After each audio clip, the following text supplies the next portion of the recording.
We are now full speed ahead into that transformational moment in American politics, with focus on the presidential race intensifying. The former president who survived an assassination attempt versus the newly elevated vice president are both on the campaign trail and escalating their attacks, previewing what will clearly be a blunt and brutal campaign. For 3.5 years, Lion Kamala Harris has been the ultra-liberal driving force behind every single Biden catastrophe. She is a radical left lunatic who will destroy our country. If she ever gets the chance to get into office, we're not going to let that happen. In this moment, we are in a fight for our most fundamental freedoms. And to this room of leaders, I say, bring it on. Bring it on. For Trump, this is new territory. It's the first time in his political career he's struggling to own the news cycle and to win back momentum. Harris has been boosted, of course, by early polling, record fundraising, and has another major newsmaking moment coming up. Two sources tell the Washington Post she will select her running mate by August 7th. As the New York Times cheekily put it, the only thing more exciting than a Veep stakes, it seems, is a surprise Veep stakes.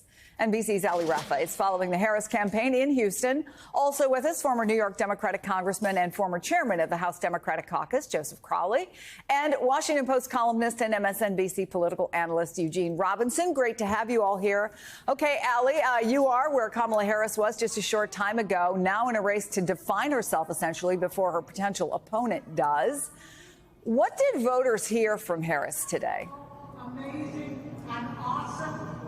Yeah, Chris, well, this conference for the American Federation of Teachers has moved on to official business. But when Vice President Harris spoke here just a few hours ago, you could tell from the warm welcome she received in this room that they needed no convincing to support her in November. She received a standing ovation from this crowd, who, by the way, had been the first union to endorse her since the president passed the torch on to her as the standard bearer for the Democratic Party. And she went through a list of reasons why she said that she is pro-union, and she talked about the work that she has done as vice president for unions, which she would be able to do if elected president in November. She talked about her personal experiences with teachers who have made a huge impact on her life. And then she drew a contrast between what she said were those focused on the future and those focused on the past. She talked about this election being a fight for freedoms. That's definitely fitting, given the Harris campaign's first video of her that they released earlier today, called We Choose Freedom. Take a listen to that part of her speech here. Resolution 64. Because here's the thing. Here's the thing. Here's the thing. We believe in our country. We believe in its promise of freedom. And the American people believe in the promise of freedom. So we are in the fight.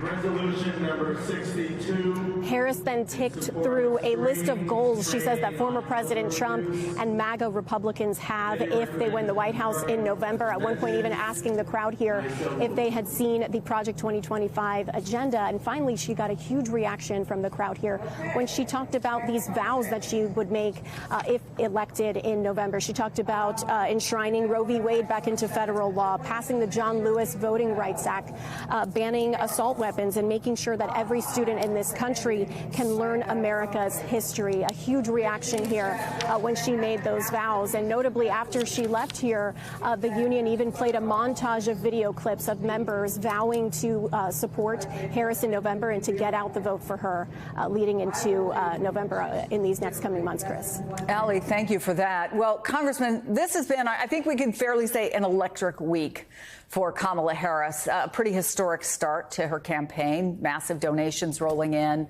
How should the campaign be utilizing the money, the support? Is there a way to kind of catch that fire in a bottle and move it forward through November? Well, I think she's doing that just right now.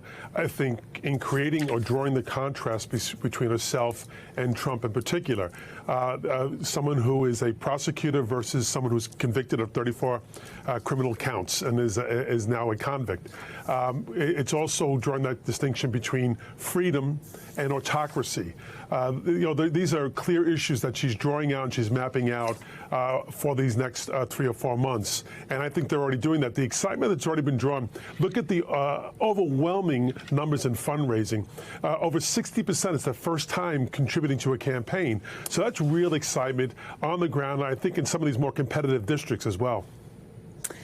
So, Eugene, the Harris campaign put out a statement after Donald Trump's interview on Fox this morning, referring to it as, and I'm quoting her campaign, a 7 to 8-year-old criminal's Fox News appearance, asking, quote, "We only have one question. Is Donald Trump okay?" I mean, maybe there's a generational split, you could argue, for that little bit of snark. Is there any risk at all that people might say, why are you going down to his level?